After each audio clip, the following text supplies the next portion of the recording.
hello and welcome back to this week's episode of the Engage A podcast. I am Josh with my co-host Mike. Mike.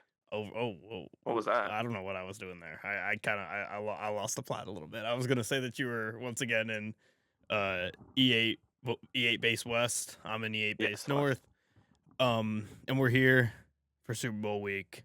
We are 7 days away from the big game. We have basically this is a full Super Bowl episode. We will start with some headlines from around the sports leagues themselves, and then we will get into some quirky Super Bowl stats that we both have. We're going to go stat for stat. We'll talk about the game in general, give our picks, and then we'll finish it off with some of our Super Bowl bets. But we'll start here with some headlines. Where do we want to start?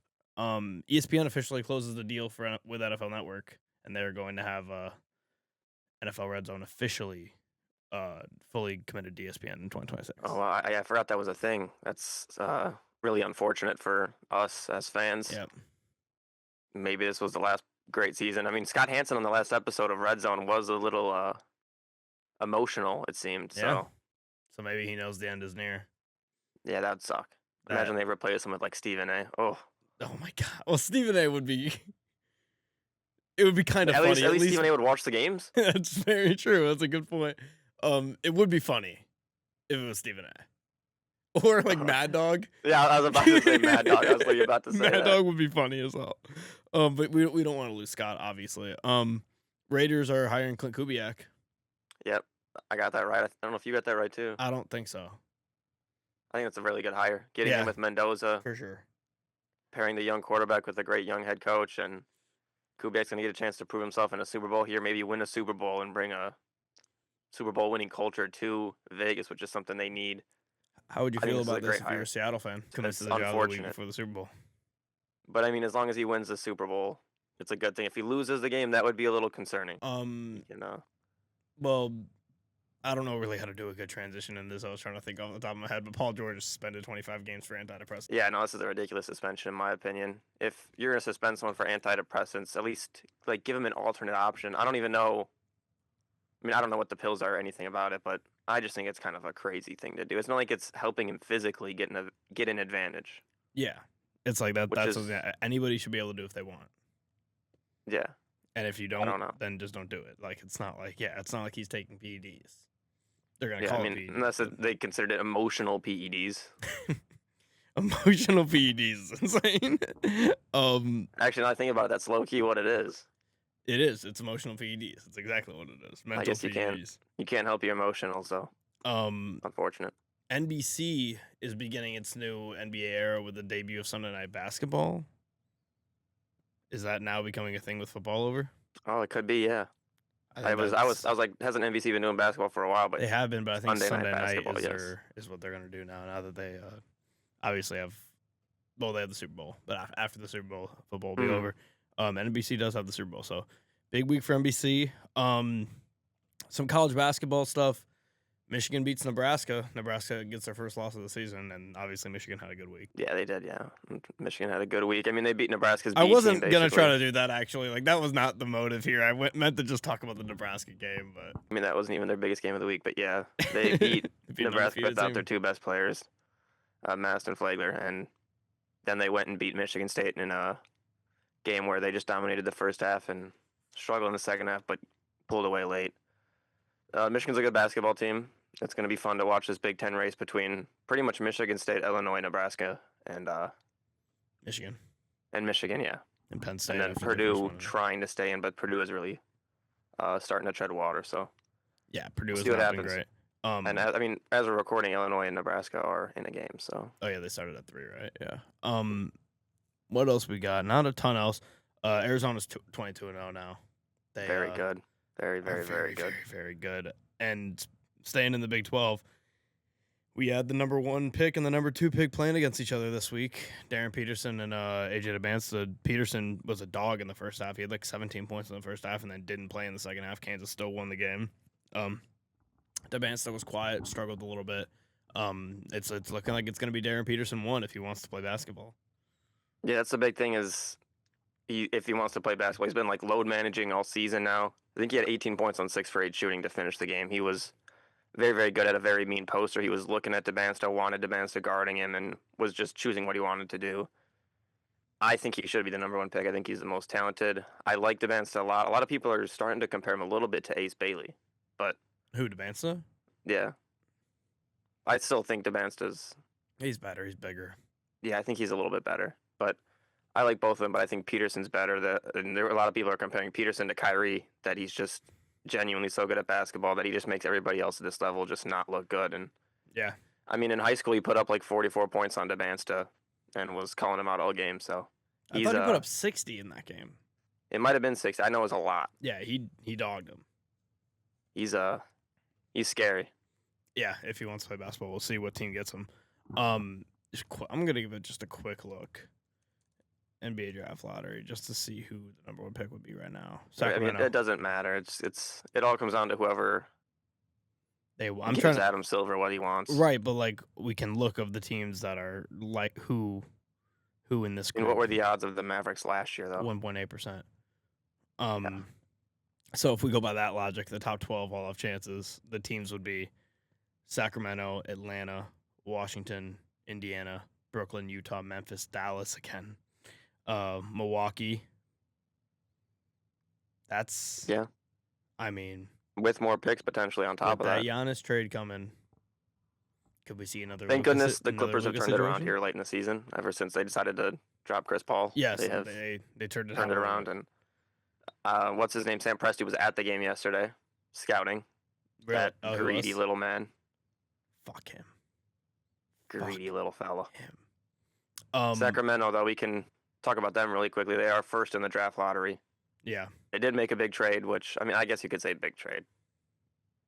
In the end, why are the Kings ever trading for a guy on a $25 million contract? Yeah. That's already kind of older. Just doesn't make any sense. Yeah. They are bad. They're really bad.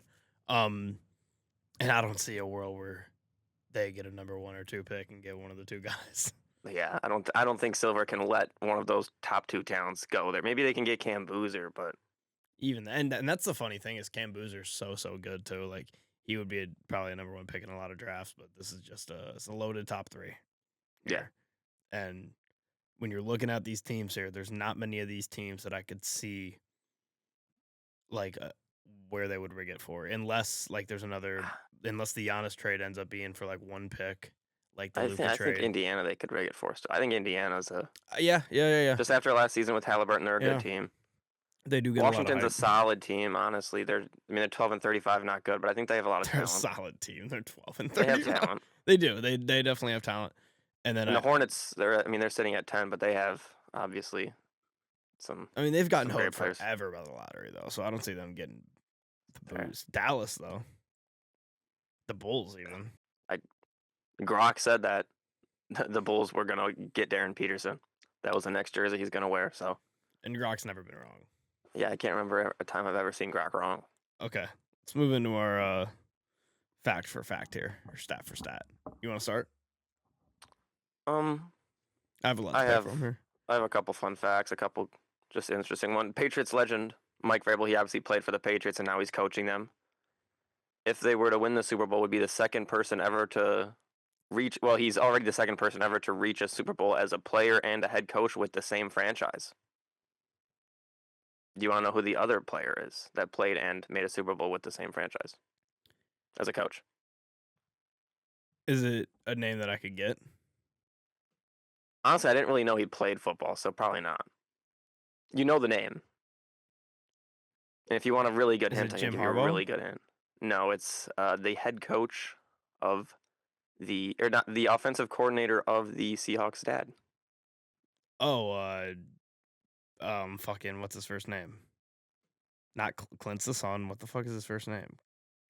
SpongeBob. That's your hint for that. The first name that your hint is SpongeBob. Sandy? What? Mr. Krabs? Keep going.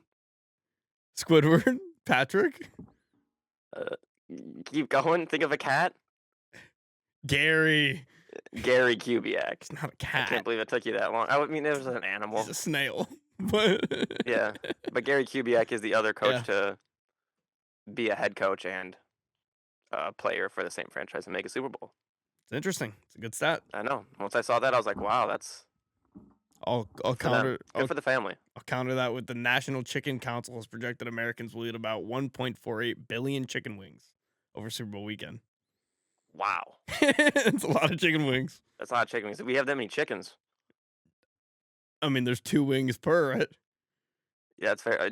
I have another question on top of that question. What? What came first, the chicken or the egg? We don't have enough time for that. We don't have enough time to get into all that. Nah. Okay, here we go. What's another one? I mean, just a nice little one. Mike McDonald's the third youngest head coach to make a Super Bowl appearance. Yeah. Can you name the 2 in front of him? Pretty big names. I think you can get those 2. McVay and That is one. The other one, I believe, is the youngest. Just got fired or stepped down. Tomlin? Yep. Tomlin and McVay are the only 2 younger. Mike McDonald, 38 years old, 213 days. Wow. How old? He's going to be a coach for a long time. Tomlin was younger than McVay? I believe so. Wow. Okay. I will go with something that could maybe help us with our betting later, picks later.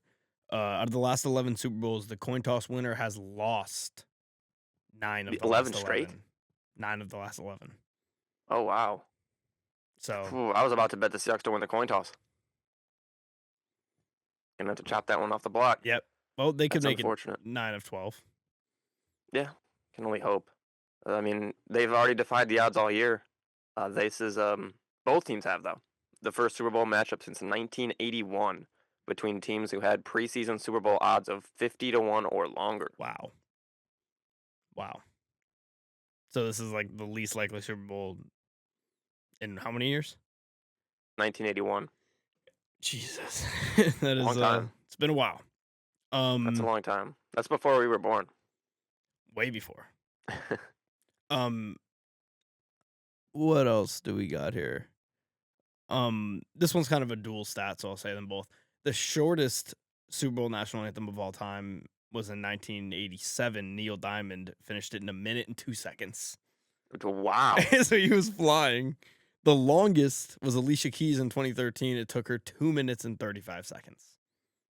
She was taking her sweet ass time. And I feel like I remember that being a good one though. Yeah. If you got it on 2x speed, maybe. Yeah, Neil Diamond. I mean, you could play that on 0.5 speed and you'll understand what he's saying. Yeah, exactly. That's a very quick anthem. Holy cow. Yeah. Obviously, this is a repeat of Super Bowl 49, so it's been 11 years since these 2 teams played in the Super Bowl. Malcolm Butler had the game-winning interception. That's just a little one. But both QBs here are former number 3 overall picks, Drake Maye and Sam Darnold. Drafted in the same position in the draft. Wow. Good for them. Yeah, that is interesting. Let's see here. The largest Super Bowl attendance ever was 103,000. Do you know what stadium that was at? 103,000. San Antonio?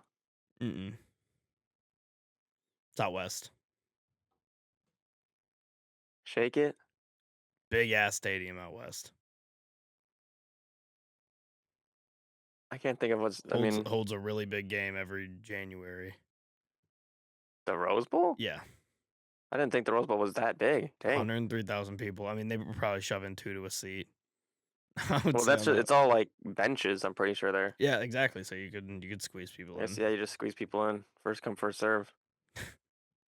Let's see here. No, just going back to this being a very unexpected Super Bowl. The Patriots just surpassed the Rams in 1999 in being the most improved team in NFL history. This is something that's been documented all year. They went from 4-13 last year, and right now they are 17-3, a 13-win difference. It's ridiculous. That includes the playoffs. The Patriots are the first team to reach the Super Bowl after a 13-loss season. That's Do you want to know another quick stat that I just know off the top of my head? Would love that. They're 32nd in strength of schedule. It's a good stat, and that doesn't include playing backups in the playoffs. Exactly. Just some statistical stuff. It's crazy I don't have the team name on here, but there was a team that once scored 0 points in the second half and still won the Super Bowl. It's only happened one time, but it's happened, I guess.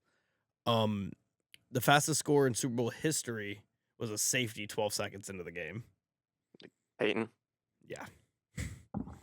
Dang, so Peyton probably has both. He probably has both of them. Because I imagine the other one would be the Devin Hester return. Yeah, that must have been longer than 12 seconds. Yeah. It's got to be the two quickest then, is him getting a safety on the first play and giving up a Devin Hester return. Poor guy. Yeah. Tough look for him. You see, went 1-1. I mean, I don't have any. I have a ton of stats, but none of them are that interesting. I have one more. Well, go ahead. I'm gonna wait to that one until we talk about the game. Actually, Milton Williams is in his back-to-back, trying to win Super Bowl back-to-back years. Winning with the Eagles. Wow. He's the only guy who has that going for him this year. How many people have done that with different teams? Got to be at least one. There's got to be a few.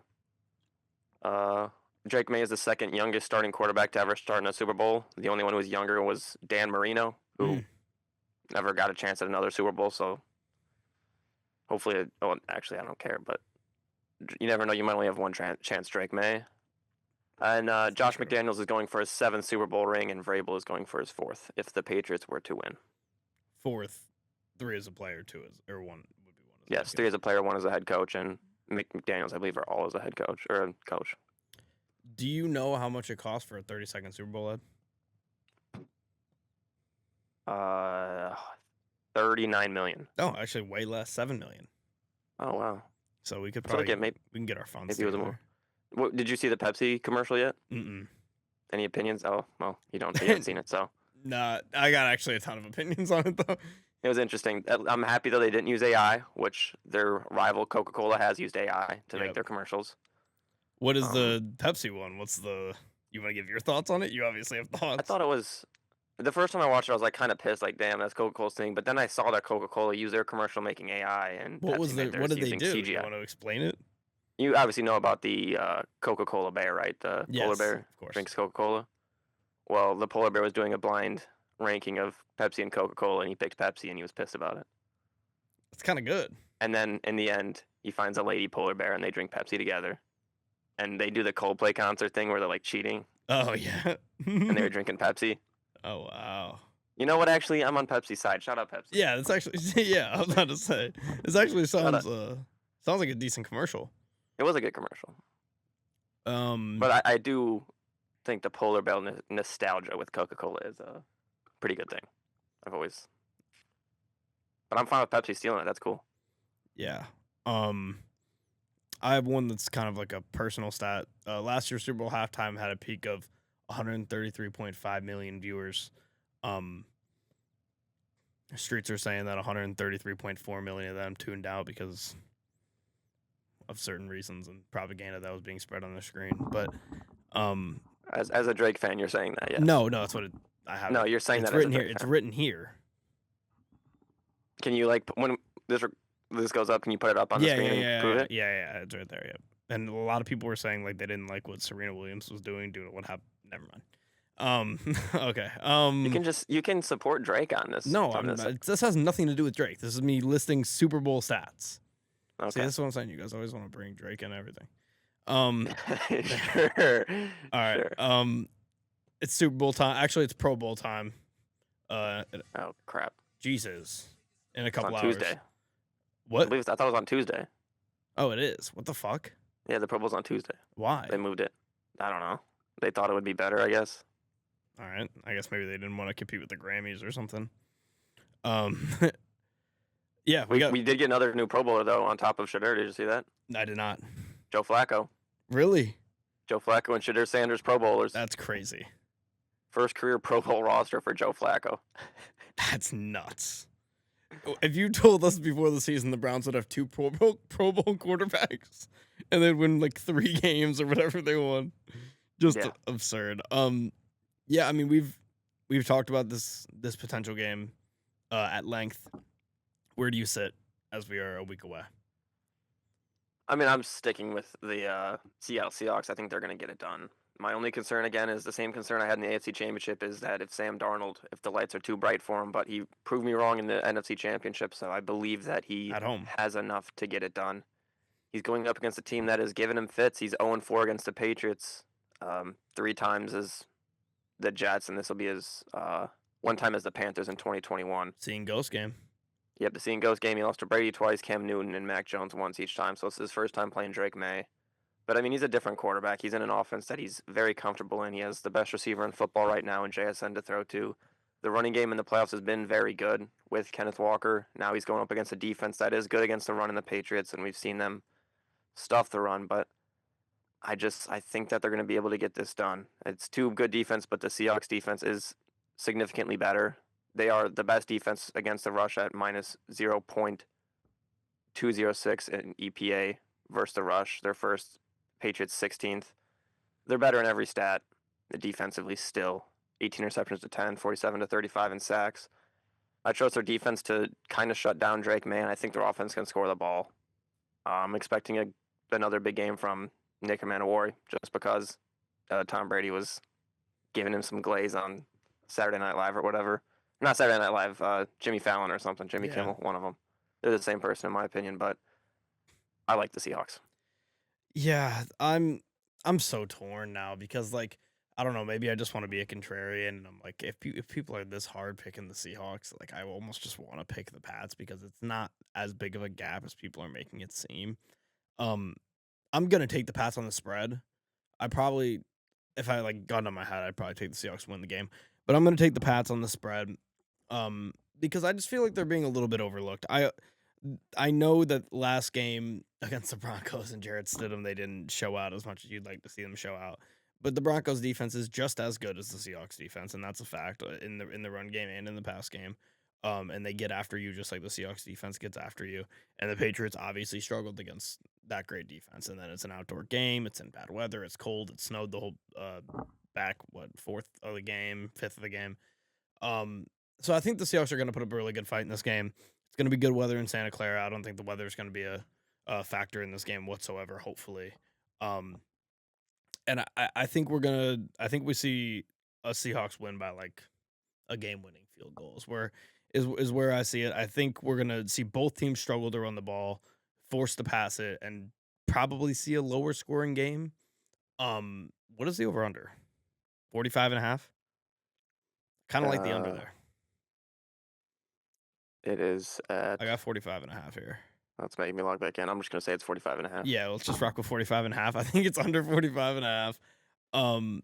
Yeah, I think we see a big-time defensive game here. I think this Patriots defense shows that they're better than I think a lot of people are giving them credit for just because they're going against a defense that is so good in Seattle that people are acting like the Pats don't also have one of the better defenses in the league. And I have some other things that I'm going to talk about, but we can talk about those when we get into our bets. Yeah, I'm still sticking with the Seahawks.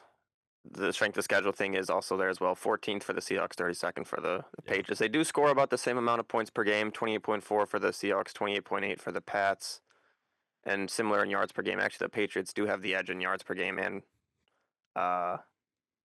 yeah, but on the defensive side, the Seahawks have the edge. So both teams same against the spread, basically. Same against the over-under, basically. So I think it'll be a good game, but I still got the Seahawks by like 10. I don't think it's going to take a game-winning field goal. I think their defense will So you got them to cover? Keep them with distance. Yes, I have them to cover. And, I mean, if you want to bet that last-second field goal, it's a good bet to have. It might be a good bet to have. I'll take that into my first bet here. Both teams are 1-3 in first quarter scoring in the NFL this season. And although I said I know this is going to be a defensive game, and I do think it will be a defensive game, give me points scored in the first 6 minutes of the game plus 106. Okay. For there to be points scored in the first 6 minutes. I like that one. I think there could definitely be a field goal no matter what. And as I know I've picked the Seahawks to win, there was a couple special bets on DraftKings, which maybe I'm falling into their trap completely, but 50 Shades of Maye was the name of the bet. And it's Drake Maye to have either a 50-plus rushing yards or a 50-plus yard completion. What's the number on it? Plus 145. I like it. 50 Shades of Maye. I like the 50-plus rushing yards, honestly. I think he's going to have to maybe make some plays with his legs, especially late in the game. On one play, though, it's a 50-yard rush. No, just 50-plus rushing yards total, I believe. Oh. Or a 50-plus yards completion. Oh, I got you. Okay, yeah, I definitely like that then. I'm gonna double check now though, because now I'm pretty sure I wrote that down right. I also have here a bet that I feel like I always end up taking around Super Bowl time. Total players to attempt to pass over 2.5. I have that too. You do? Yeah. Plus 155. Oh, I had that plus 175 Oh, there we go. on I think DraftKings. Plus 175 on DraftKings then. But yeah, I mean, it's always a fun bet, and you're always one play away or an Mhm. injury away. I did this bet on this pod 2 years ago with Juwan Jennings and it hit. There you go. So let's run it back. I'd love to run it back. My other one, I'm doing 2 here just because I'm no matter what I'm doing, Kenneth Walker anytime touchdown in some sort of parlay probably. It's minus money, right? Gotta be. It's minus 200. But the other one was Kenneth Walker either 100 plus rushing yards or 50 plus receiving yards at plus 125. Not bad. And I don't know if he's going to get the 100 rushing yards, but I do think there's a good chance he gets the receiving yards just on one big play or something. I mean, he's not the biggest receiving back, but Could happen. you're going to have to do some different things to get the balls to him Yeah, it's against this Patriots defense. It's a big game. Shout out my boy. Sometimes teams get away from what they do. Shout out my boy K9. What Have to else give him some love in the we Super got Bowl. here. Oh, my last one here is Charlie Puth national anthem under 119.5 seconds at minus 110. He has a video, I forget from what, of him doing the national anthem, and it came out to like 1 minute 40 seconds. So this will be under 2 minutes here at minus 110 for Charlie Puth. I mean, I believe that's the one that always goes under, so we'll take it. what was the one that I didn't know 100%? Oh, the Drake Maye one. Yeah. It was either 50 plus rushing yards total. Yes. So Okay. that's what I thought. I also had one more thing here before we get out of here. Remember when you're betting the Super Bowl, especially if you're live betting, the teams that start out hot usually win. The team that has scored first in the Super Bowl has won 38 of the last 59 Super Bowls. That is 67%. And teams leading at halftime Love that. are 40 and 11 in the Super Bowl. So yeah.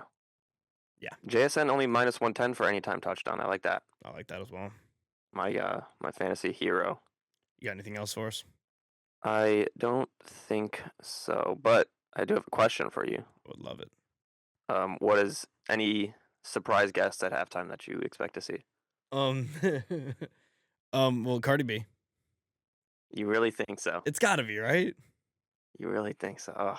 It's got to be with that would stink. With Stephon Diggs in the Super Bowl. Just that'd suck. And then just be too biased. That'd be like Taylor Swift coming out last year. Which I mean, that wouldn't really kind of fit the theme, but that's true. That's a good point. Not like I could have seen Taylor Swift and Kendrick Lamar performing together, anyways. But yeah.